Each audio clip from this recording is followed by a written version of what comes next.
Hello, I'm Daniel Prusalides. Welcome to The Long Way, a podcast of short episodes with long perspectives on building the common good.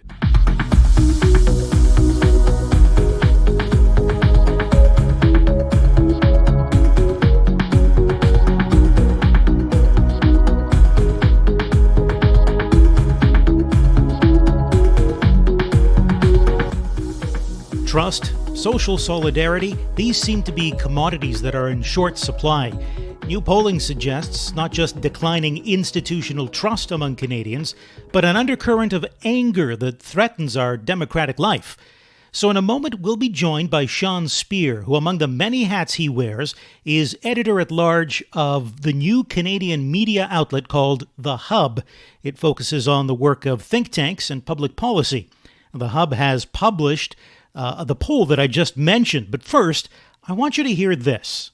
Now we often have to write one page out of 5 pages on diversity, equity, and inclusion, which has no basis on how we do science. It has no basis on the outcome, and it's very specious at best. And I've actually lost research funding purely based upon my failure to write a good DEI statement.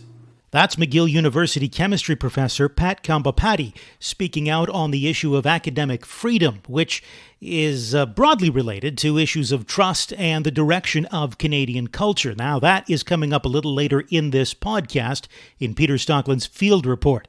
But first, without any further delay, let's dive right into this latest polling published by The Hub with the editor-at-large, Sean Speer. Sean, I found the polling that you've released through The Hub very interesting. There's so much to dive into here, and I want to get into it in a moment, but I do first want to talk a little bit about The Hub. Just give us the bird's eye view of what it is that you're hoping to do with The Hub and where we can find you. Great. Well, thanks, Daniel, for having me on the program and giving me an opportunity both to talk about the proprietary polling that we've released, as well as the Hub and its mission. First off, listeners can find us at thehub.ca, and what they'll find there is a mix of different forms of content, including long-form essays, some journalistic reporting, curated content from across the web. But our ultimate goal is to deliver to our audience a mix of ideas and subject matters, all with the focus on debating and reconceptualizing a different and better future for Canada. We think if there is a gap in Canada's media ecosystem, it is a platform that is really focused on the future, that there's a tendency to focus on the short term.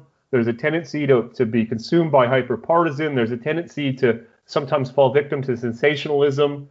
And we're sort of pushing back against those currents and instead serving as a platform where Canadians of good faith and goodwill can come and take on some of the big questions about culture, economics, technology, geopolitics, and so on, but really rooted in the idea that we can be authors of our future, but to do so, we need to debate the different conceptions of Canada's future, and ultimately the steps that we need to take individually and collectively to realize that different and better future. And so, if people are sick and tired of some of the things that I mentioned earlier, and want a place with an elevated discussion that will draw on some of the rich work being done at think tanks like Cardis and thinkers and writers from a kind of across the country, then please come to thehub.ca. We hope that you'll find our content interesting and challenging, and ultimately will serve to improve the public discourse in Canada. Sounds great. Sounds like you're taking the long view on a lot of issues, which is perfect for the long way. Sean, that's great. So the hub.ca is where people, by the way, will be able to see all about the polling that we're just about to discuss. When it comes to the polling, there's one finding that I found very striking, and that's this one, that 77% of the respondents report being very angry about what's happening in Canada. You asked this in January, if I'm not mistaken. So we're picking up some of the sentiment that was, I guess, at the beginning of the year.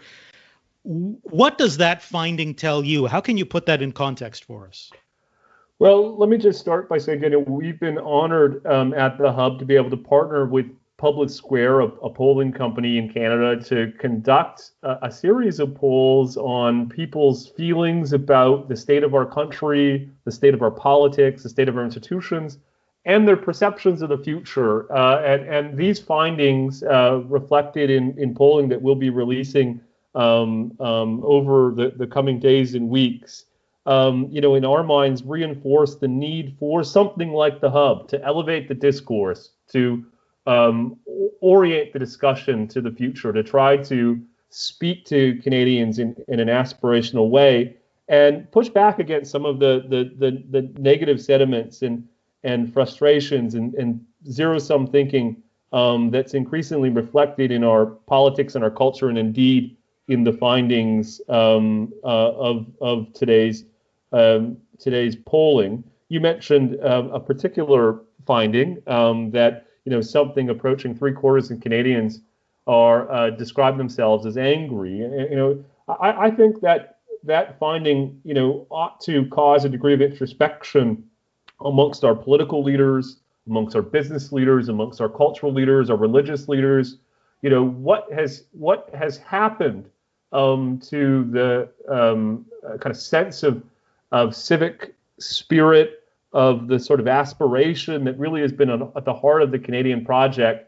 How have we gotten to a place where Canadians are increasingly marked by anger and not by sort of aspiration and a good feeling about the trajectory our country's on? I think in a lot of ways that particular finding is an indictment of a number of institutions, and hopefully it's a catalyst for the type of positive aspirational conversation that we want to enable at the Hub. Do you have a sense of what is at the root of that anger? It couldn't all be just one thing. There must be several factors, I would imagine. Yeah, I think that's right. These types of things risk being overdetermined.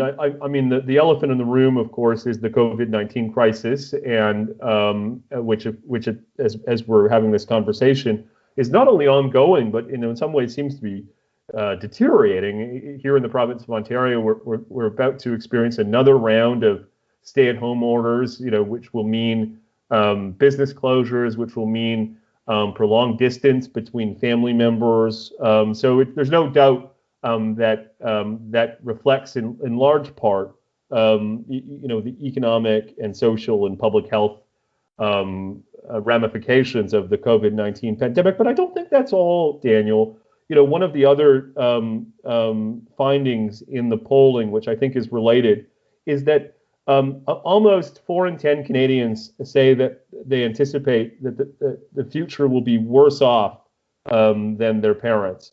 Just to put that in context, that is more Canadians with that view than Americans or those living in the United Kingdom. So Canadians are, according to this polling, more pessimistic about the future than others across the Anglosphere. And I think it's a combination of that anxiety and pessimism about the future, combined with the immediacy of the pandemic and the consequences that's had for individuals and businesses and households, that is fueling this sense of frustration and anger that it seems to me ought to be the top priority for those who are leading our public and private institutions. I think one of the other findings that can provide a little bit of color and perhaps help to explain some of what we're seeing here is the one that shows that 29% of respondents agree that they feel threatened by people who don't share their values. And that too I find rather striking because, it's one thing to disagree, and you find two people in a room and you will disagree on something. 33 million plus Canadians, we're going to disagree amongst ourselves on a whole host of things. But disagreement is okay. Here, though, I think there's a finding of something that's deeper, and that I would find a little worrying when you feel threatened by people who don't share your values, because either you're feeling they're going to impose their values or their will on you, or that the vital interests that you have that are important to you or to your community or your family are under threat in some way. And it's not usually a sentiment that anyone, I think, would associate with Canada, and yet there it is. Yeah, I think that's right, Daniel. And one of the things that Cardis, I think, is so powerfully championed over the years is its commitment to pluralism. And I think Canadians ought to be grateful to Cardis and its team of scholars and thinkers for its work on the imperative of pluralism in Canada. You're too kind. And it seems to me, Daniel, that what that finding shows is that there is a sizable share of the population that is not is concerned about the country's commitment to pluralism. You're right to be worried about that. It seems to me that we're embarking on a great experiment that will test the kind of strength of Canadian commitment to liberalism and pluralism. And that, of course, is our country's growing diversity, growing heterogeneity, which is a source of strength, as the Prime Minister often says. But this experiment will only be successful if we remain committed to pluralism, because by definition, growing diversity will mean a growing multitude of perspectives and faiths and values and so on. And this experiment will only ultimately work if we renew our commitment to pluralism. And so, not only has Cardis, I think, done tremendous work in trying to restore and recommit our national commitment to pluralism, but that's something, very much at the heart of what we want to achieve at the Hub. As you say, on many of the first order questions that we're going to be grappling with as a society moving forward about, the tensions between equality and liberty, the tensions around economic efficiency and equity, about differences across regions, differences across faiths, grappling with some of the challenges associated with the rise of technology. All of these questions are going to require that these debates occur on a foundation of pluralism and tolerance, and hopefully between the work that Cardis is doing and the work that we'll be doing at the Hub, that we'll be able to inject into Canadian public discourse, the foundational importance of pluralism. Intimately related to the issue of pluralism, Sean, is the issue of free speech.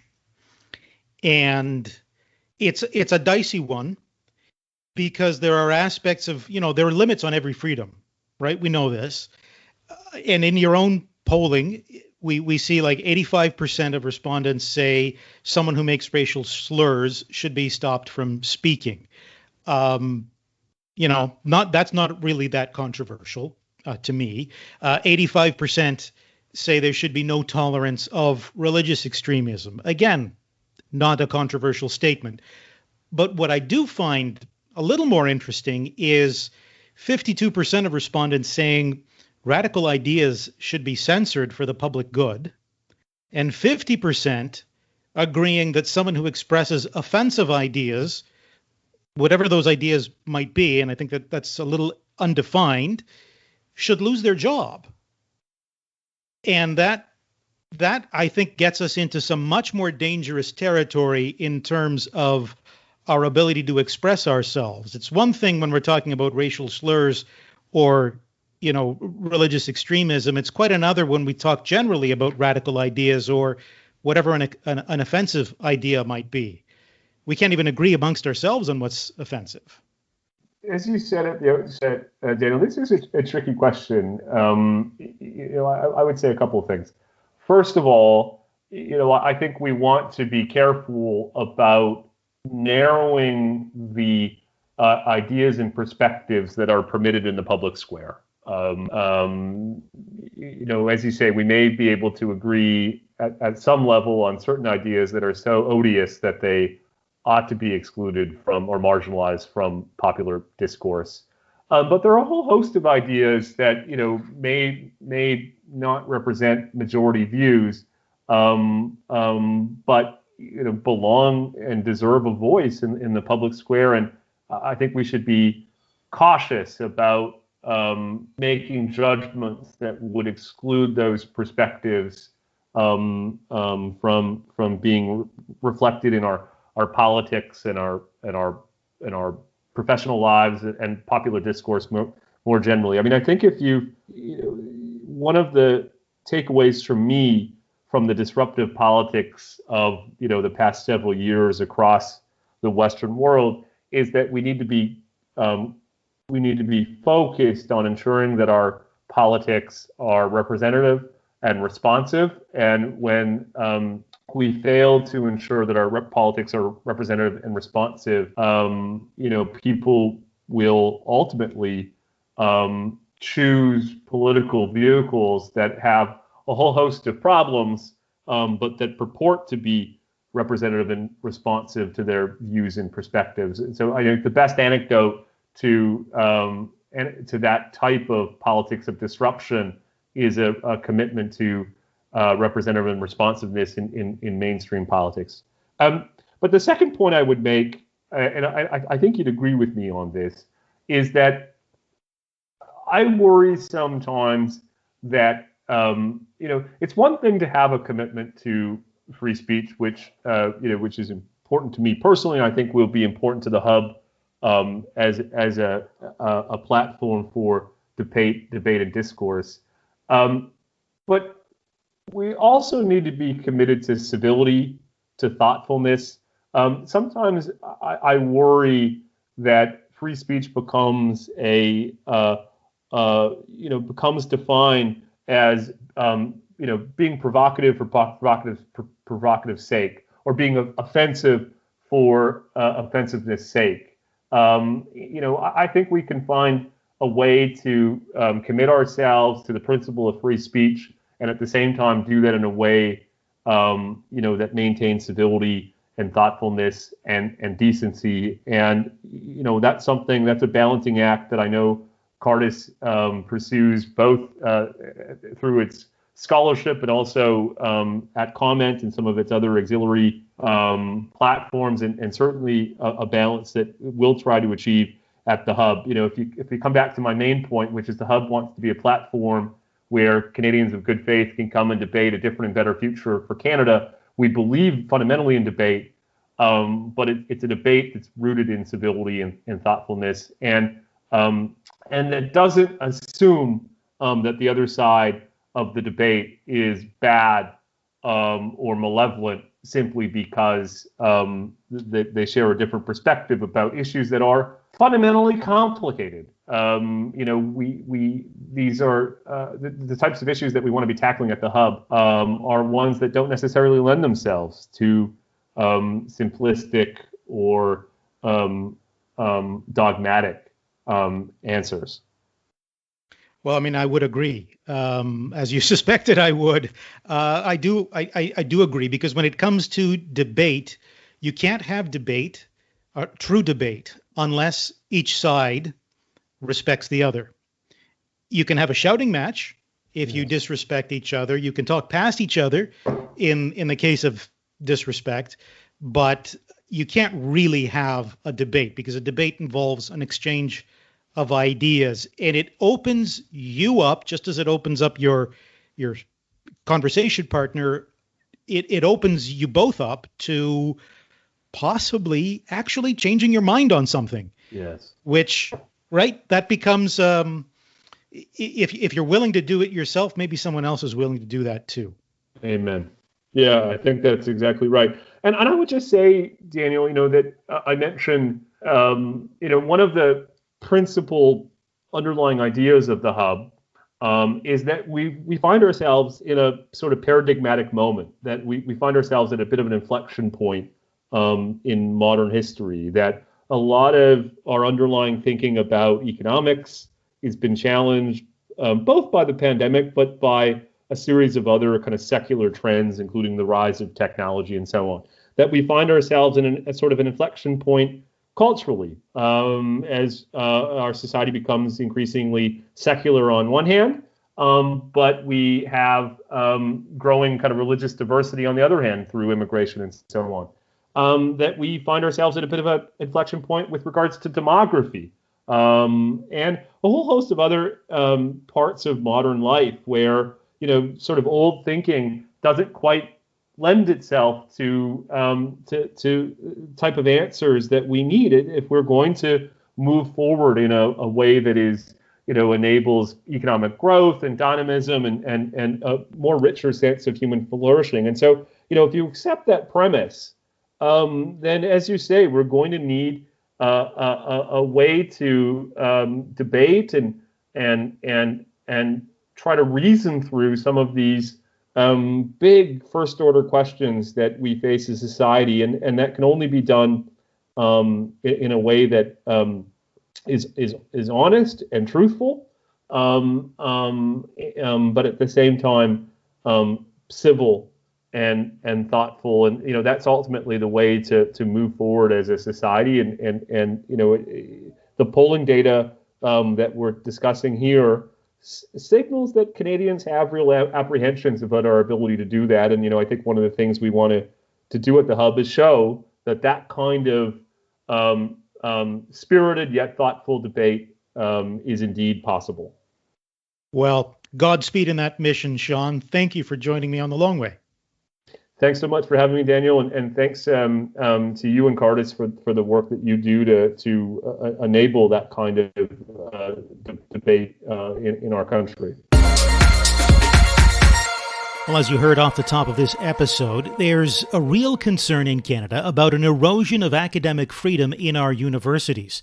Field reporter and editor of Convivium.ca, Peter Stockland, brings us that story. On his profile page at Montreal's McGill University, Associate Professor of Chemistry Pat Kambampati describes his research area as follows. The semiconductor quantum dot is arguably the central material in the nanoscience revolution. The quantum dot is a nanoscale semiconductor placing itself both literally and conceptually between the microscopic molecular limits traditionally studied by chemists and the macroscopic bulk limit studied by physicists. In order to explore the basic science of quantum dots, we develop and implement sophisticated laser spectroscopies to interrogate these materials in real time. Those of us who don't know a quantum dot from a polka dot or a semiconductor from an orchestra conductor might be inclined to say, "Back to your laser spectroscopy lab, maestro." But Kambampati bravely leapt the bounds of microscopic molecular limits last week to publicly join a group of McGill academics saying, "Start the revolution without us," when it comes to so-called woke or cancel or social justice warrior culture on campus. The group, which launched online as ThinkSpace, a safe place for reason, under the auspices of the Society for Academic Freedom and Scholarship, regards the cultural revolution sweeping North American universities as a macro outcry of a decided minority of political voices. Minor in number they might be, but Kambampati says their influence has reached into every corner of McGill, including his research lab. It is, he says, shaking foundational trust in the university as a place where questions can be freely asked, debate engaged, knowledge pursued, and where reason, not feelings, prevails. Our objective is to do science that produces a return on investment to the Canadian taxpayer, because it's expensive. Well, lo and behold, we've replaced the benefits to the country to diversity, equity, and inclusion. Now we often have to write 1 page out of 5 pages on diversity, equity, and inclusion, which has no basis on how we do science. It has no basis on the outcome, and it's very specious at best. And I've actually lost research funding purely based upon my failure to write a good DEI statement. The irony is not lost on me based upon my race, my group, my family, everything thereof couldn't possibly fit any external criteria better, but I've actually lost funding based upon my desire to focus on the excellence of the researcher and the diversity of experience rather than diversity of skin color. And it's not just the formalities of that curiously neglected science called academic grant writing that is at stake. Kambhampati says he's watched since 1988 as educational culture at the grade school level shifted in ways that produced the current generation of trigger warning advocates and what he calls grievance studies that color far outside the lines of traditional scholarship. The way I see it is the university created education schools. The education schools created teachers. The teachers educated the children, and then lo and behold, those children showed up at university.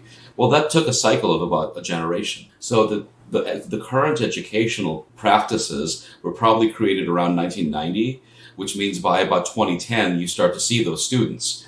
Those students are the ones we saw in 2010 who were unable to think critically, but were only able to emote, feel, and talk about their feelings and how they needed safe spaces and trigger warnings. And then they had a revolution when we wanted to actually have normal critical thought. So that's what happened between 2010 and 2015. Those were the students that were undergoing the revolution every single time Jordan Peterson was showing up to campus. The ThinkSpace group plans a formal launch when the McGill term begins again in September. And Kambhampati hopes there will be a series of public forums to explore the issues involved. Meanwhile, they'll be spot on the dot, using their online presence and wider media exposure to restore trust in the academy. Nothing less than the university's role in democratic life itself is at stake, he says. My feeling when I talk to my colleagues and my PhD students is that most people are unhappy in science and STEM with the culture that has taken place in academia, and we want to see change. It's just most people are either unaware of it, or they're too afraid, or they're too busy. Yet the institution is an incredibly important institution, and it's delicate. Democracy is delicate and precious, so is academia. And in academia, the delicacy comes from the ability to think freely and speak freely. For The Long Way, I'm Peter Stockland. Thanks, Peter. I'd never heard of quantum dots before, but that report, I have to say, was spot on. Interesting little factoid I found out in Wired magazine. One of the functions of quantum dots is to enhance the color of LED televisions. Who knew? Don't ever tell me that The Long Way is not educational. Well, I know that the issues are serious, especially things like academic freedom and pluralism, but I'm hoping that we can still smile our way to the other side. So thanks for joining me on this episode of The Long Way. If you've got thoughts to share, send them to media@cardis.ca. And don't forget to like, subscribe, or follow The Long Way wherever you get your podcasts. I'm Daniel Prousalidis. Thanks for listening.